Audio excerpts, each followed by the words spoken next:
बेटा। चाची भूख लग रही है। हाँ यार भूख तो मुझे भी लग रही है। एक काम करे आज ना कढ़ाई पनीर खाने का मन है। चल जा कढ़ाई पनीर बना। चाची आप तो जानते हैं मुझे खाना बनाना नहीं आता, आप तो मुझसे बोल रही हो। और आप तो जानते हो कल मैं खाना बनाने की कोशिश कर रहा था, मेरा हाथ जल गया था। अबे तेरी चाची ने क्या तेरा ठेका ले रखा है? तुझे पाले पोसे और तेरे लिए खाना भी बनाए। चुपचाप से ना खाना बना ले जाके।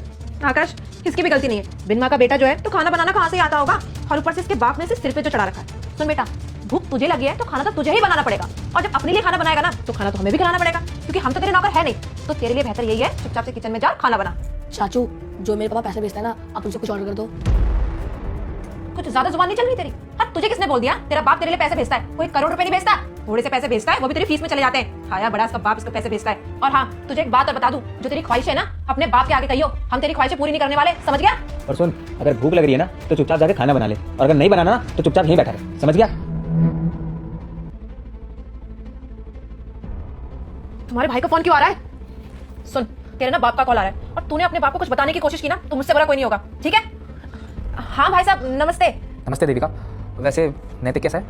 नैतिक तो भाई साहब यही है। और देखो सुबह सुबह इसने फरमाइश कर दी कि मुझे पास्ता खाना है, वो भी 5 स्टार रेस्टोरेंट का। तो बस नैतिक के लिए पास्ता मंगाया मैंने। 1 मिनट मेरी बात करना जरा उससे। जी भाई साहब कराती हूँ। हाँ पापा मैं पास्ता खा रहा था।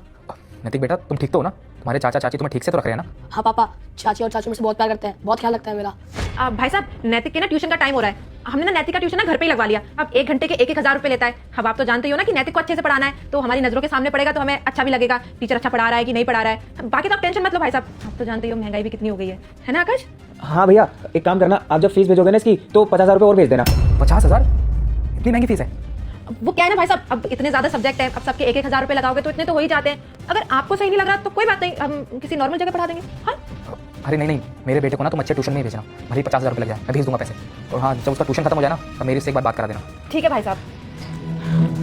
चाची आपने पापा से झूठ क्यों बोला? मैं ट्यूशन पढ़ता ही नहीं हूँ। नैतिक बेटा तेरे बाप को क्या ही पता चलेगा कि तू पढ़ रहा है या नहीं पढ़ रहा। और किसी एग्जाम में तू फेल भी हो गया ना और तेरा बाप पूछेगा कि इतने कम मार्क्स कैसे आए इतने पढ़ने के बाद भी, तो हम बोल देंगे भाई साहब पढ़ने में इसका ध्यान ही नहीं था, हम इसे इतना समझाते थे हमारी बात मानता ही नहीं था इसलिए फेल हो गया। फिर हम उसे बोलेंगे कि भाई साहब एक जगह और अच्छा ट्यूशन लगवा लेते हैं। तो तेरे बाप से ना हम ऐसे ही पैसे ऐंठते रहेंगे और अपनी अय्याशियां पूरी करते रहेंगे। तेरे बाप को कुछ पता ही नहीं चलेगा, क्योंकि तेरा बाप तो फौज में है और हमेशा ड्यूटी पे बिजी रहता है, उसको जैसे मर्जी चाहे पागल बना सकते हैं हम। अब सुन ज्यादा बकवास करने का टाइम नहीं है, मुझे ना बहुत जोर से भूख लगी है, तो तेरे लिए बेहतर यही है चुपचाप उठ और जाके चल खाना बना, नहीं तो तू जानता है ना मेरा गुस्सा कितना खराब है। चलो देविका। फिर आगे जो हुआ बेटा मुझे इग्नोर मत करना। आज जो भी इस वीडियो को एक लाइक करके सब्सक्राइब करेगा उसे 5 घंटे में खुशखबरी मिलेगी। यकीन नहीं है तो करके देख लो, और जाते जाते कमेंट में हर हर महादेव जरूर लिखना। पापा भैया आप आज आने वाले थे, हमें कल बता देते। हाँ हम तैयारी कर लेते हैं ना। अरे चुप करो तुम दोनों। अरे एक दिन पहले बता देता तो किस चीज की तैयारी